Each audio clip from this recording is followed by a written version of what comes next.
안녕하세요. 달다 하나쌤입니다. 네, 오늘은 간호국가시험 모의고사 3회 기초간호학 파트 문제풀이 하도록 할게요. 네, 1번. 배란이 되는 시기는 다음 월경 예정일로부터 역으로 환산하면 언제인가 있습니다. 우리 배란이 되는 시기는 다음 월경 예정일 전으로 해가지고 12일에서 16일이 배란이 되는 시기가 되죠. 그래서 답은 2번이 맞겠고요. 이 배란이 되는 시기를 환산을 해서 이 날짜를 기준으로 해서 우리가 임신 한 가지 더 알고 가야 될 게 있네. 임신 가능 기간까지도 좀 알고 갔으면 좋겠습니다. 그래서 임신 가능 기간은 우리가 정자 생존일 3일을 우리가 더 보태야 돼요. 그렇죠? 이걸 더 플러스 시켜가지고 월경 전에 12일에서 19일, 16일에서 3일을 더 더하면 19일이니까 월경전 12일에서 19일이 임신 가능 기간에 해당이 되고 배란이 되는 시기는 다음 월경 예정일로부터 역으로 제12일에서 16일로 환산하면 배란이 되는 시기가 되겠습니다. 답은 2번입니다. 2번 태아의 운동을 가능하게 하고 일정한 온도 유지와 분만 시의 산도를 깨끗하게 하는 것은 무엇인가? 라고 물었습니다. 문제가 어렵지 않네요. 그죠? 우리 외부 자극으로부터 태아도 보호해줘요. 이것의 일을 태아도 보호해줘요. 보호도 해주고 그 다음에 양막의 공간도 좀 채워주죠. 공간을 채우고 있음. 그리고 액체가 초기에는 무색 투명합니다. 초기에는 무색 투명한 액체인데 후반으로 갈수록 태지나 솜털, 태아의 피부 같은 것들에서 탈락한 것들이 섞여가지고 색이 조금 노르스름한 색깔이 되게 되죠.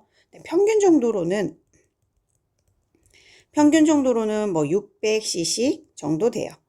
그 다음에 임신 말기에 가면 보통 800에서 1000cc 정도가 되는 거, 이거 무엇일까요? 네, 그렇습니다. 양수가 되겠네요. 답은 4번입니다. 3번 자궁의 규칙적인 수축 시부터 태반 만출까지의 전 과정을 분만이라고 할 때 분만 2기에 해당하는 기준으로 옳은 것 했습니다. 분만 2기는 우리가 다른 말로 태아 만출기라고도 합니다. 그래서 태아가 나오는 시기를 우리가 분만이기라고 하는데 이때는 자궁 경부가 완전히 열린 시기부터 그 다음에 태아가 만출하기까지를 우리가 분만이기라고 할 수 있겠네요. 그래서 답은 3번이고요. 그러면 분만 1기부터 해서 4기까지 우리가 조금 정리를 해볼게요.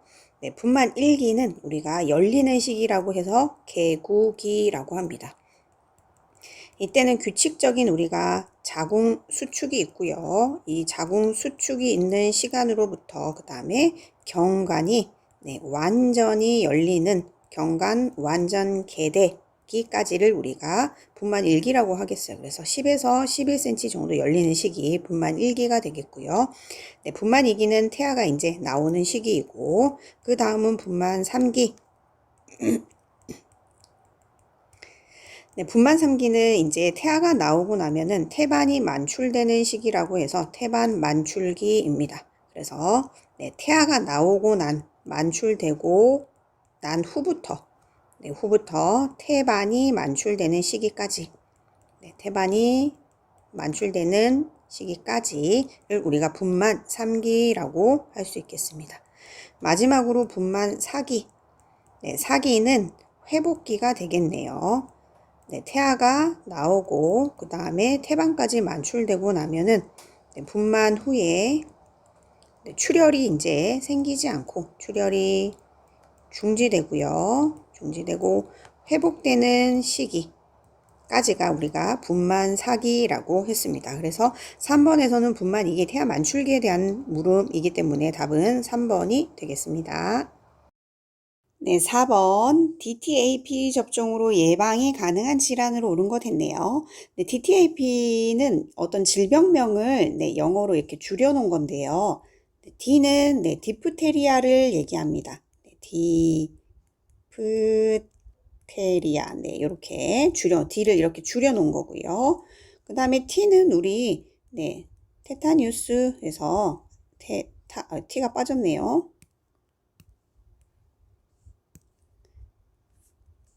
네, 테타뉴스. 그 다음에 P는 펄투시스 해가지고 네, 어떤 질병명을 줄여놓은 건데 D는 디프테리아를 줄인 거고요. 그 다음에 T는 파상풍을 줄여놓은 거. 그 다음에 펄투시스는 백일해를 줄여놓은 겁니다. 그래서 D, 파백 해가지고 네, 우리 DTaP 접종을 해서 예방을 할 수 있는 네, 질병명이 되겠습니다. 답은 2번입니다. 네, 5번. 에릭슨은 전생의 심리 사회적 발달 단계를 위기와 그 극복의 과정으로 설명하고 있는데 네, 신뢰감이 형성되는 시기 언제냐 물어보는 거네요. 네, 우리가 에릭슨의 심리 사회적 발달 단계를 조금 살펴봐야겠네요. 그러면 가장 나이가 어린 영아기. 네, 영아기는 우리 보통 0에서 1세까지를 영아기라 그러고 네, 이때 우리가 엄마한테 신뢰감이 생기는 시기입니다. 그래서 신뢰감이 잘 형성되지 않으면 네, 불신감이 형성되는 시기 영아기고요. 영아기 다음이 네, 유아기입니다. 유아기는 1세부터 3세까지 네, 어린이집 가는 시간인데 이때는 우리가 자율성 네, 자율성대 이게 잘 형성이 되지 않으면 네, 수치감이 생기는 시기. 유아기 다음은 학교 가기 전인 학령 전기. 그래서 3세부터 6세까지를 우리가 학령전기라고 그러고 이때는 네, 자발성, 자율성이랑 좀 헷갈리기 쉬운데 이때는 주도성이라고 좀 보는 게 맞을 것 같아요. 자발성대 제대로 형성되지 않으면 네, 죄책감이 생깁니다. 그 다음은 학령기, 학교 가야 되는 시기네요. 그죠? 그래서 네, 6세부터 12세, 우리 초등학교 1학년 때 생각하면 돼요. 1학년 때부터 6학년 때까지 떠올리면 돼요. 그때는 네, 근면하게 우리가 공부를 열심히 하기 때문에 근명성대 네, 잘하지 않으면 열등감 생기죠. 그 다음에 네, 학령기 다음은 네, 청소년기가 되겠네요. 그죠? 청소년기는 네, 12세 이후부터 18세, 고3 때까지가 되겠고 이때는 아주 자아 정체성이 형성되는데 엄청난 혼돈의 시기죠. 그래서 자아 정체감대 제대로 되지 않으면 역할 혼돈 네, 내가 누구, 여긴 어디 이런 생각이 들 수 있겠습니다. 청소년기 다음은 그 다음은 이제 성인이 되는 성인 초기가 되겠네요. 그래서 18세에서 보통 40세 네, 이때는 사회생활을 아주 열심히 할 때라서 친밀감대 제대로 형성이 되지 않으면 고립감이 생길 거고요. 그 다음에 중년기는 40세부터 60세 아주 어마어마하게 돈이 많이 들어가는 시기라서 열심히 일하겠죠. 네, 생산성 대 정체성 정체성이 아니라 침체성이 되겠습니다. 침체성. 네, 그 다음에 중년기 이후는 노년기. 네, 노년기는 60세 이상이 해당이 되겠죠. 이때는 나이가 있으니까 우리 자아 통합감. 네, 모든 걸 다 아우를 수 있어요. 자아 통합감 대 절망감입니다. 절망감. 그래서 우리가 지금 문제에서는 신뢰감이 어떤 단계에서 형성이 되냐고 물었기 때문에 신뢰감 대 불신감이 생기는 경우는 영아기 0에서 1세가 되겠네요. 답은 1번입니다. 6번 주의력 결핍 과잉 행동 장애, 주의력 결핍 과다 활동 장애, 우리 ADHD라고 얘기 많이 하는데요. 이런 아동을 위해서 할 수 있는 간호로 옳은 것 했습니다. 1번에 가능한 긍정적인 말로 아동이 잘한 것에 대해 칭찬한다 했는데 네, 맞죠. 가능한 한 긍정적인 말로 아동이 잘한 게 있다라면은 칭찬해 주는 거 맞습니다. 1번은 답이 되겠고요. 2번에 복잡한 과제는 한 단계로 통합하고 지시를 복잡하게 한다 했는데 일단 지시를 복잡하게 하는 거 주의력이 낮기 때문에 아이들이 할 수 없어요. 복잡하지 않고 단순하게 하는 게 맞겠고요. 그 다음에 한 단계로 통합하는 것보다는 여러 단계로 나누는 게 네, 나누고 지시를 좀 단순하게 하는 게 도움이 되겠습니다. 안전하지 않은 행동은 조심스럽게 계속 하기보다는 안전하지 않은 행동은 멈추는 게 좋겠죠. 멈추게 한다. 그다음에 가족들이 조건 없이 자주 칭찬하도록 교육한다 했는데 네, 조건 없이 그냥 자주 칭찬하는 그냥 무조건적으로 이렇게 그냥 칭찬하는 것보다는 네, 행동에 대한 지침을 줘야겠죠. 있어야 됩니다. 네, 행동에 대한 지침 있어야겠고요. 이 지침에 잘 따랐을 때 네, 일관성 있게 기대에 부응하면 우리가 칭찬을 할 수 있겠죠. 그 다음에 정서적으로 어느 정도의 긴장감을 갖게 하는 것보다는 주의력이 떨어져 있기 때문에 긴장감을 좀 감소시켜 주는 게 좋겠습니다. 그래서 답은 1번이 해당이 되겠네요. 네, 7번. 대천문은 양측 두정골, 네, 두정골과 그 다음에 전두골 사이에 위치하고 있는데 정상유화에서 네, 대천문이 닫히는 시기로 옳은 거 물었네요. 네, 대천문은 우리 형태가 네, 다이아몬드형으로 생겼고요. 양측 두정골이란 전두골 사이에 있습니다. 닫히는 시기는 네, 돌쯤 되면은 닫히거든요. 이게 그래서 12개월에서 18개월에 해당되는 3번이 답이 맞겠고요. 한 가지 또 우리 대천문 말고 알아둬야 될 게 네, 소천문에 대한 것도 기억을 해야겠네요. 네, 소천문은 네, 두정골과 후두골 사이에 있습니다. 두정골과 네, 후두골 사이에 있는 거고요. 모양이 대천문은 다이아몬드형이지만 소천문은 네, 삼각형 모양입니다. 삼각형 모양이고 네, 닫히는 시기는 소천문은 좀 더 아주 빨리 닫혀요. 생후 6에서 8주, 2달 이내에 닫힙니다. 그래서 7번에 해당하는 답은 3번이 되겠습니다. 8번 두정이 분만 중 양수 색깔이 암록색을 보이는 원인으로 옳은 거 됐어요. 양수 색깔이 원래는 녹색이 아니죠. 암녹색이 아니고 누르스름한 색인데 이렇게 녹색으로 보인다는 건 아이가 네, 분만 중에 태아가 이제 산소 결핍 때문에 태변을 봐서 그런 거거든요. 태변을 배출을 해서 그런 건데 네, 이 산소 결핍이 되면 왜 태변을 배출하게 되느냐? 네,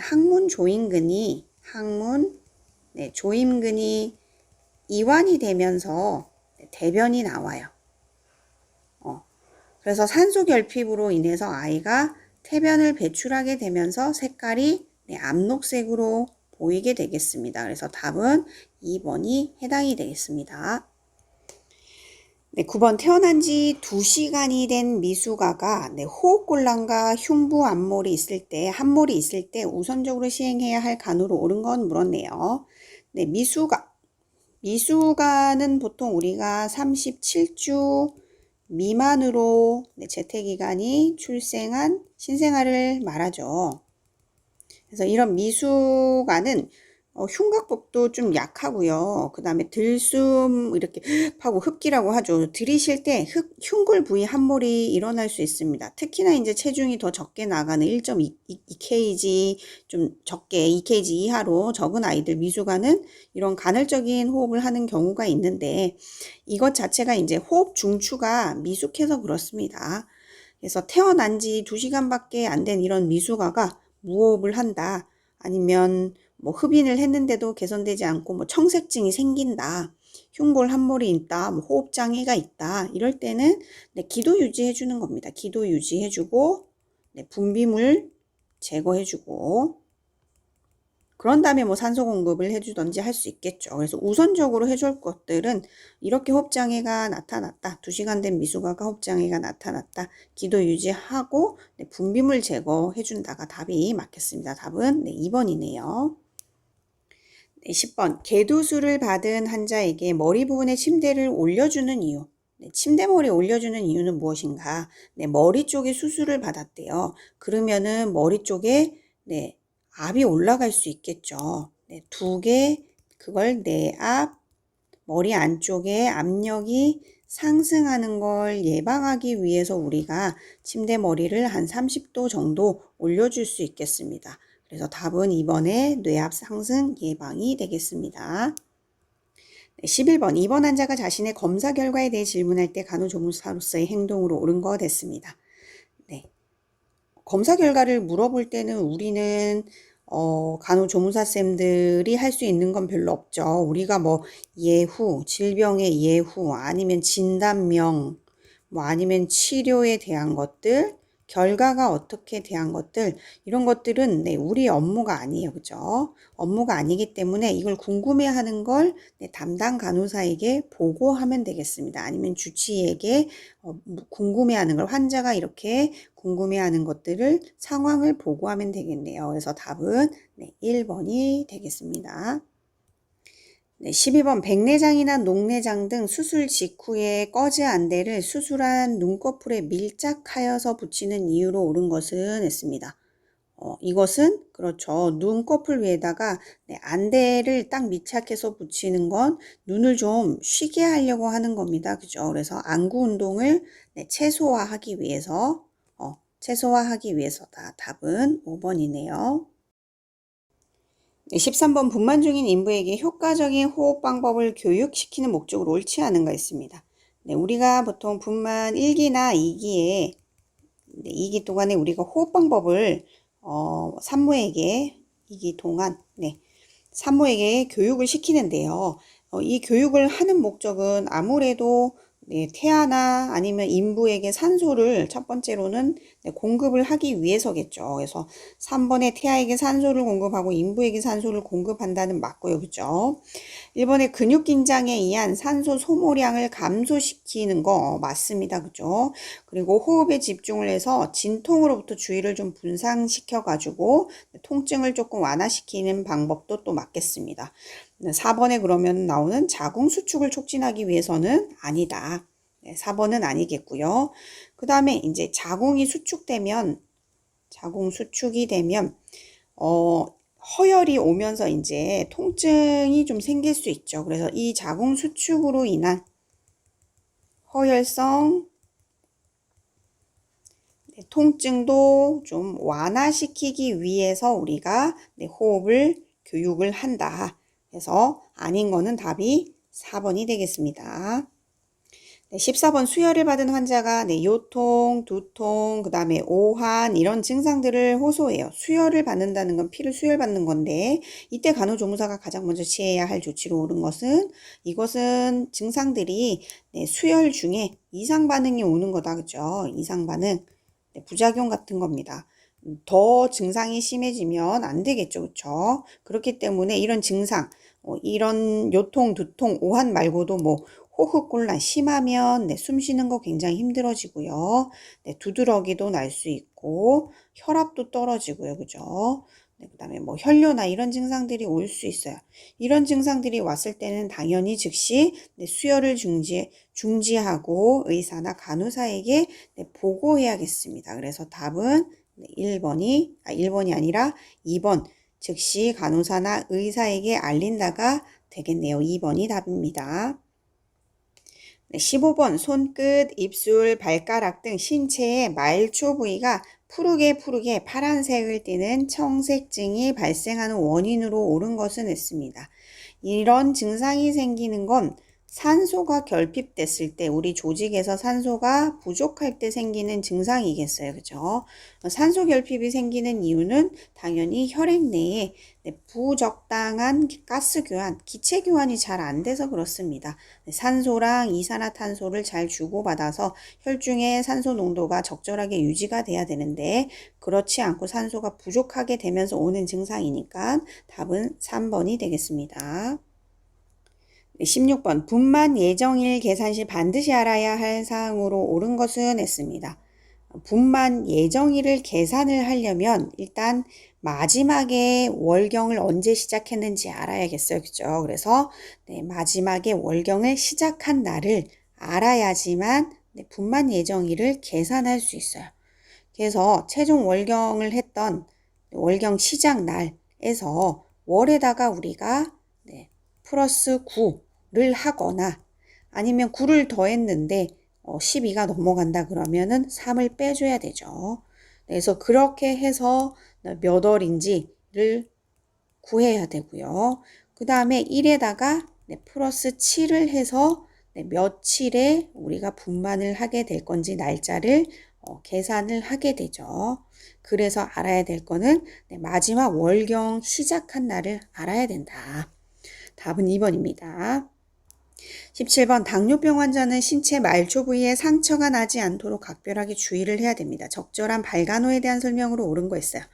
네, 이 당뇨병 환자는 상처가 한번 생기면 잘 낫지 않습니다. 피가 끈적끈적하면서 상처 부위가 잘 낫지 않게 돼서 당뇨발이라는 것들을 우리가 굉장히 주의를 해야 되는데요.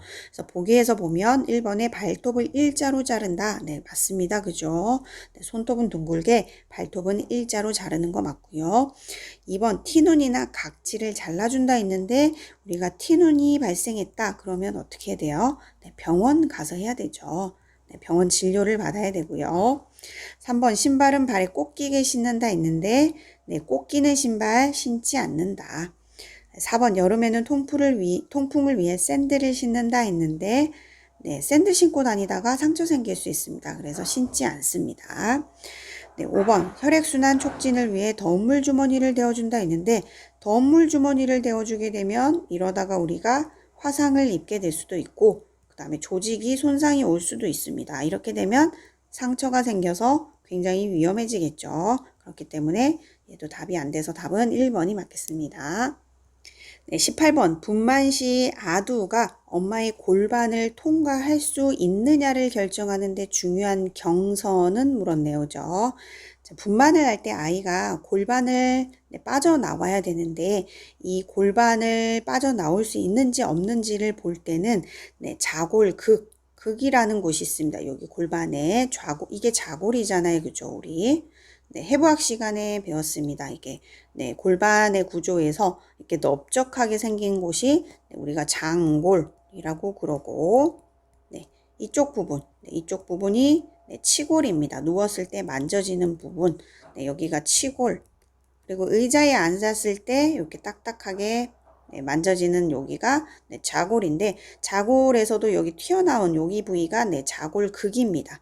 좌골극과 극 사이에 이 거리가 우리가 좌골극 간 경선이라고 하는데 여기가 9.5 이상이 돼야 되겠네요. 9.5cm 이하가 될 경우에는 제왕절개를 할 수도 있겠어요. 그렇죠?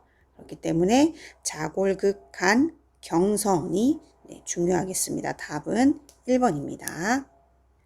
19번 용광로에서 작업하던 인부가 갈증과 어지럼증을 호소하면서 열사병으로 의식을 잃었습니다. 이 경우 대처법을 옳은 거 됐는데요. 우리가 열사병에 걸렸다 그러면은 환자를 좀 시원한 곳으로 데리고 가야겠죠. 그리고 옷을 느슨하게 해줍니다. 느슨하게 하고 몸에 좀 시원한 물을 시원한 장소로 데려가서 시원한 물을 적셔서 일단 부채나 선풍기 이런 것들로 쐬주면 되겠습니다.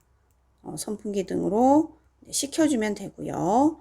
그 다음은 또 얼음물 마사지 할 수 있겠네요. 그죠? 얼음물 마사지 해서 얼음 주머니를 어디다 대주면 좋을까요? 겨드랑이 이런데 그쵸? 체온이 올라갈 수 있는 서해부 그 다음에 목 이런 데다가 대줘가지고 데워서 체온을 떨어뜨릴 수 있겠습니다. 접히는 부위 이런데 그 다음에는 또 뇌부종이 올 수 있어요. 그러니까 뇌부종이라는 건 온도가 한참 많이 올라가서 열사병이 생긴 거니까 뇌도 온도가 상승할 수 있겠습니다. 그래서 뇌부종으로 인한 우리가 뇌압이 올라가는 것들을 방지하기 위해서 머리는 살짝 올려주고 머리는 약간 올려주고요. 그 다음에 다리도 올려주고 하는 자세를 취해주면 되겠어요. 그래서 답에서 보면은 1번에 뜨거운 물주머니 대준다 안 되겠고 2번에 얼음물 마사지 한다. 맞겠네요. 그죠? 다리를 내리고 쉬게 하는 게 아니라 올려주면 좋겠습니다. 그다음 4번은 해당이 없겠고요. 네, 해당이 없겠고요. 의식을 잃었는데 어떤 이런 입으로 주는 건 안 되는데 용액을 주입한다고 했는데 네, 이것도 해당은 되지 않겠습니다. 포도당 용액이라서 네, 해당은 되지 않습니다. 답은 2번입니다. 네, 20번 투약 지침에 대한 설명으로 옳은 거 됐습니다. 1번 인슐린은 주사 부위를 바꿔가면서 피하 주사한다. 네, 맞습니다. 그죠? 네, 맞고요. 이렇게 부위를 바꿔가면서 주사를 우리가 하는 이유가 네, 지방 조직이 위축되거나 그 다음에 뭐 비후되는 걸 막기 위해서 그렇죠. 네, 지방 조직 위축, 네, 비후 막기 위해서 네, 주사 부위를 바꿔가면서 우리가 피하 주사를 하겠고요. 이번에 좌약은 항문으로 삽입한 후 바로 배변을 보게 한다 했는데 네, 좌약을 넣었으면 우리가 좌약이 녹는 데까지 시간이 좀 걸리겠습니다. 그래서 바로 보는 거는 아니고 녹는데 시간이 걸리니까 한 2, 30분 후에 보게 하는 게 맞겠고요. 3번 강심제는 맥박이 30회 이하일 경우에만 투약을 금지한다 했는데 네, 강심제는 맥박이 30회가 아니라 네, 60회 이하일 경우 우리가 맥박이 정상 범위가 60에서 100회잖아요. 그죠? 1분에. 그렇기 때문에 섬액을 불러올 수 있으니까 60회 이하일 경우 투약 금지하고요. 3번 몰핀을 투여하기 전에 맥박을 측정한다 했는데 네, 모르핀, 데메롤 같은 네, 마약성 진통제는 호흡을 억제하는 부작용이 있으니까 맥박이 아니라 네, 호흡수를 측정해야겠습니다. 5번에 이뇨제는 고칼륨 혈증, 고포타슘, 그러니까 K가 높은 거가 증상이 나타나는 걸 확인해야 된다라고 했는데 네, 이뇨제는 칼륨을 올리는 경우도 있고요. 칼륨을 떨어뜨리는 경우도 있습니다. 저칼륨 혈증도 있으니까 둘 다 확인해야겠네요. 그래서 칼륨이 이상한지 아닌지를 확인해야 되는 게 맞겠습니다. 답은 1번입니다.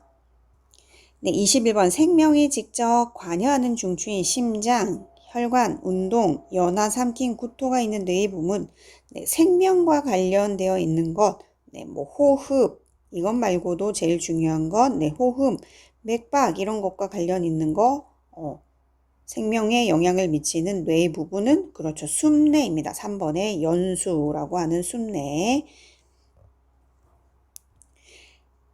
네, 22번 단백질 합성 억제약으로 그람 양성균 및 그람 음성균의 항균 작용을 하고 두통, 현기증, 식욕 감퇴 등의 부작용 및 장기간 복용을 했을 때 네, 평형실조나 난청이 나타나는 항결핵제 뭐냐 물어보는 건데요.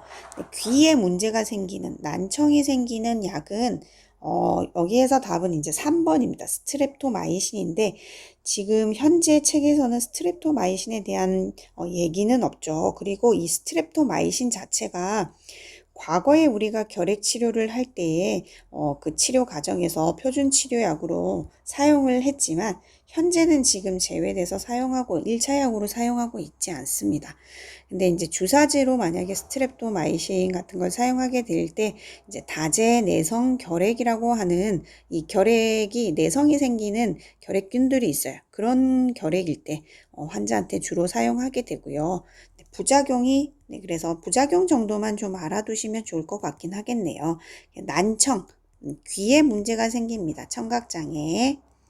그다음에 신장에도 독성이 생길 수 있어요. 그리고 평형실조, 이런 것들이 문제가 생길 수 있는 거 스트랩토마이신이다 정도 알아두시면 되겠습니다. 답은 3번입니다. 23번 임신부가 산전진찰을 통해 매독에 감염된 것을 알게 되었을 때 가능한 한 발견 즉시 치료해야 하는 이유로 옳은 것은 네, 매독 같은 경우에는 엄마가 매독에 걸렸을 때 아이에게 옮아갈 수 있죠. 그래서 보통은 우리가 임신 4개월 이후가 되면 네, 태반이 만들어집니다. 그죠? 네, 태반이 이때 형성이 되는데 그러다가 이제 태반이 형성이 되면 엄마 몸의 혈액 속에 있던 네, 매독균이 태반을 통해서 아이에게 가겠죠. 그렇게 되면 아이가 위험해질 수 있어요. 그죠? 그렇기 때문에 아이가 선천성 매독에 걸리지 않게 하기 위해서 우리가 바로 발견 즉시 치료를 이렇게 해야 되겠어요. 그죠? 그렇기 때문에 답은 태아한테 우리가 감염되지 않도록 하기 위해서 그렇다. 답은 3번이 되겠습니다.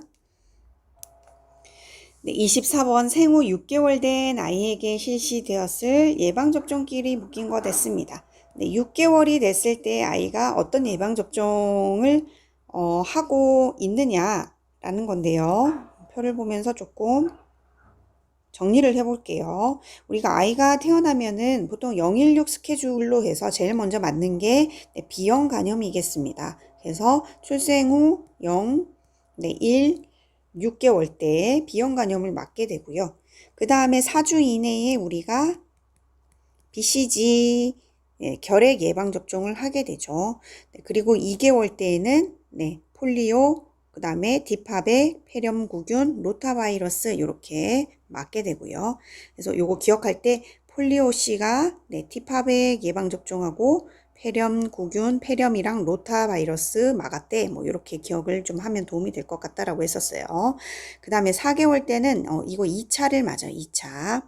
그 다음에 6개월 때는 3차 맞고 거기다가 B형 간염까지 완료가 되면 되겠습니다. 그 다음에 12개월은 홍유풍씨가 예방접종 안에서 수두 일본 내염 걸렸대. 이렇게 기억하라 그랬죠. 그래서 6개월 때는 우리 문제로 다시 돌아가 보죠. 6개월 때 예방접종이 완료된 거를 고르면 BCG 맞네요. 그죠? BCG 하고 있어야 되고 100일에도 맞았어야 되고 6개월이면 B형 간염 3차까지 완료가 돼야 되는 1번이 답이 되겠습니다.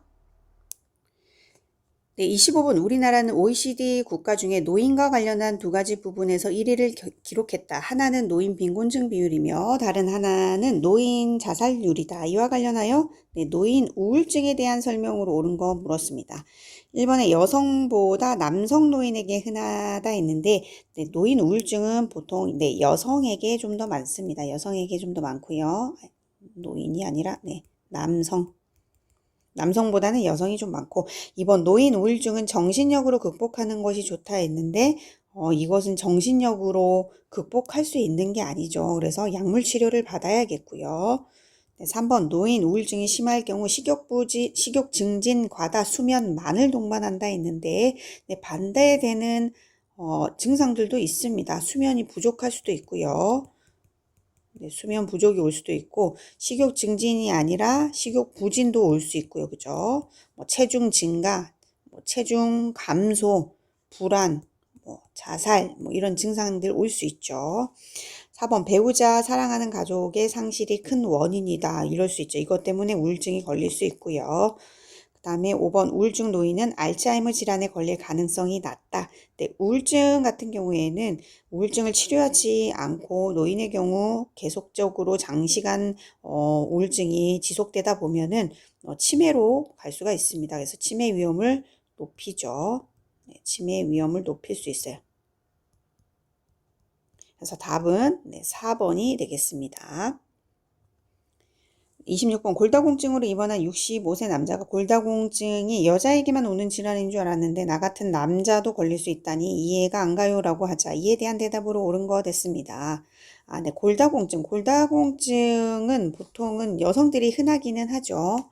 그래서 폐경기 이후에 주로 에스트로겐이라는 여성 호르몬이 안 나오게 됨으로 인해서 여성이 좀 많기는 합니다. 발생률이.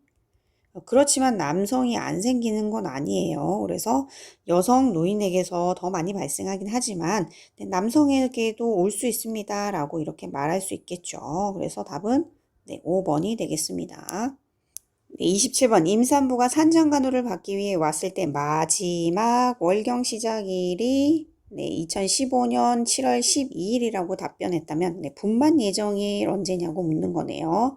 분만 예정일은 우리가 마지막에 월경을 시작했던 날로부터 월에다가 9를 더하거나 3을 빼면 돼요. 그죠? 9를 더했더니 지금 16이니까 12를 넘어가네요. 12를 넘음. 그러니까 이걸로는 방법이 안 되겠고 그래서 마이너스 3을 빼야 돼요.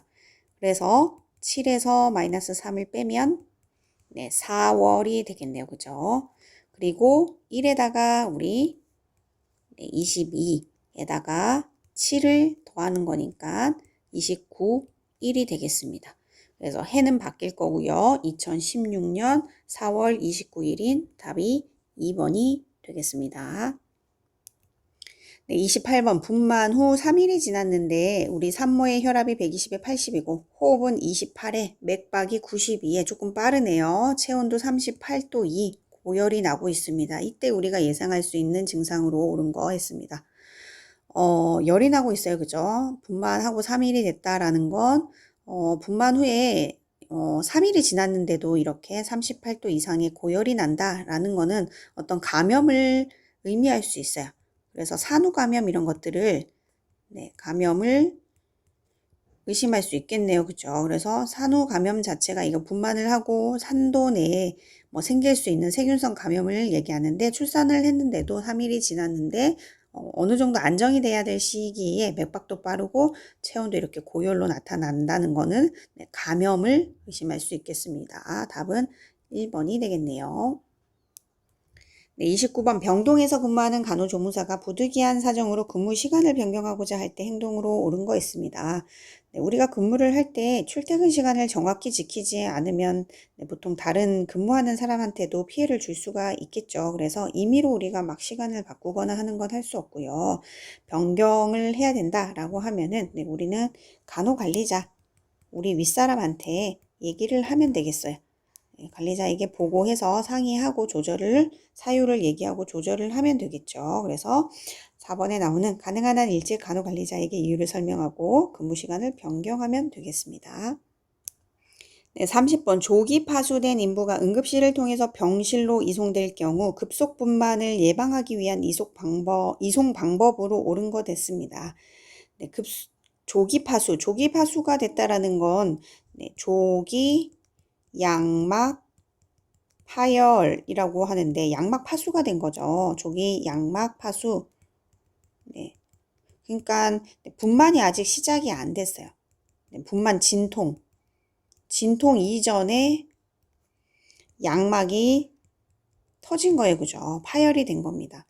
이 경우에는 운반차에 빨리 눕혀가지고 운반차에 눕혀서 응급실로 분만실로 분만실로 가야겠죠. 그렇기 때문에 답은 뭐 천천히 걷게 한다, 부축해서 걷는다. 아직 분만 진통도 오기 전인데 벌써 양막이 파열됐기 때문에 운반차에 눕혀서 걷지 않고요. 그 다음에 운반차에 눕혀서 분만실로 이동하면 되겠어요. 그래서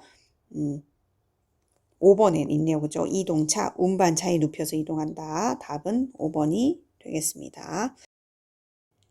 네, 31번 간호조무사의 복장이 갖추어야 할 조건으로 옳은 거 됐습니다. 1번에 항상 깨끗해야 된다. 네, 맞네요. 그죠? 네. 디자인이 화려해야 된다 했는데 화려할 필요는 없죠. 그죠? 단정하고 깨끗한 차림이면 되겠고요.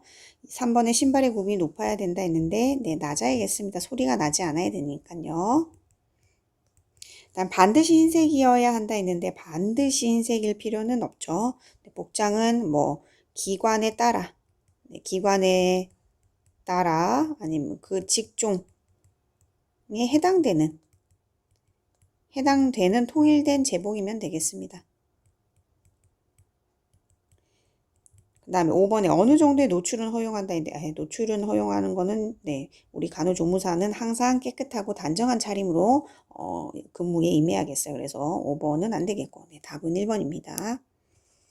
32번 한방에서는 마른 약재를 새말로 하여 채로 쳐서 고르게 혼합한 약재를 가리켜서 우리는 고르게 마른 약재를 아주 고르게 가느다랗게 분쇄시키는 거, 새말로 하여 채로 치는 거, 산재, 가루로 만든 겁니다. 그래서 산재가 되겠고요. 1번의 탕제는 우리가 약재를 물에다가 넣고 끓이는 거죠. 그죠? 그래서 가열을 시켜서 성분을 추출하는 거, 삼출시키는 거. 탕제가 되겠고 주로 급성질환에 많이 이용합니다. 급성질환. 환제는 뭐 약을 분쇄해가지고 분쇄시켜서 꿀 아니면 풀 뭐 이런 것들 네, 기타 결합제를 넣어가지고 일정한 크기의 환으로 만든 거를 우리가 환제라 그러죠. 청심, 환 같은 거, 그죠? 환 같은 거, 이런 것들 환제라고 합니다. 그죠? 네, 주로 만성질환에 쓰여요. 만성질환. 그 다음 고제. 네, 고제는 진하게 달인 겁니다. 진하게 달여가지고 거기다가 뭐 꿀, 설탕 이런 것들 넣어서 농축시켜서 반유동 상태로 만든 거. 끈적끈적한 거. 상태. 그래서 끈적끈적한 고제. 끈적한 고제. 경옥고 뭐 이런 것들 있죠. 경옥고. 이런 것들이 고제에 해당이 되고 5번 주제. 주자가 술주자니까 뭐 알코올, 용액이나 이런 것들에 담궈가지고 유효 성분을 추출해내는 거, 삼출시키는 거, 주제입니다. 인삼주 같은 거 여기에 해당이 되겠네요. 그죠? 네, 답은 2번입니다. 네, 33번 쑥을 이용하여 일정한 생체 반응을 일으켜 질병을 예방하고 치료하는 뜸의 작용으로 옳은 거 있습니다. 네, 뜸의 작용은 우리 중혈작용 있고요. 그죠? 혈구를 늘리는 중혈작용. 그 다음에 면역력을 키우는 면역작용 있고, 그 다음에 반사작용. 우리가 일정 부위에다가 뜸을 뜨게 되면은 그 기간에, 그 혈자리에 맞는 기간에 반사적인 영향을 줘가지고 치료로 효과를 얻는 반사작용. 그 다음에 유도작용. 유도작용은 머리가 아픈데 발에다가 뜸을 떴더니 두통이 없어지는 이런 거. 아픈 부위에서 멀리 떨어진, 유도시키는 거. 멀리 떨어진 일정한 경혈자리에다가 뜸을 떴더니 치료 효과가 얻어지는 거. 그 다음에 신진대사작용. 작용 있고, 그 다음에 혈액순환작용. 혈액순환작용도 있고, 그 다음에 뭐 항분작용. 자율신경이나 뭐 운동신경 이런 것들이 잘 좋아지게 활발하게 해주는, 회복시켜주는 거. 억제작용. 진통, 진정 뭐 이런 것들이 해당되는 억제시키는 거. 억제작용. 그래서 뜸의 작용으로 옳은 거 있으니까 1번에 진통, 지혈 아니고죠. 지혈작용 아니네요. 마취작용 아니고 3번에 면역작용, 혈액순환작용 맞습니다. 해당이 되네요. 답은 3번이네요. 지혈작용 아니고 네, 답은 3번입니다. 네, 34번 치과에서 간호조무사가 해야 할 업무로 옳은 거 있습니다. 네, 우리 치과에서 우리 쌤들이 할 수 있는 업무는 구강 진료기구 뭐 세척하고 소독하고 진료기구들을 준비하고 뭐 구강 진료기구 교환하는 거, 진료기구 교환하는 거, 그다음에 구강에 뭐 진료 이런 것들 언제 받아야 되는지 약속 환자랑 날짜 잡고 하는 거, 진료도 또 보조해주고, 구강 액체 나오는 것들 이런 것들 흡출하고 하는 거, 충전 재료 준비하고 하는 것들은 우리가 할 수 있는 업무가 해당이 되겠네요. 1번에 치석 제거. 치석을 제거할 수 있는 건 우리가 할 수 있는 업무는 아니고요. 치위생사쌤들이 또 가능한 업무가 되겠습니다.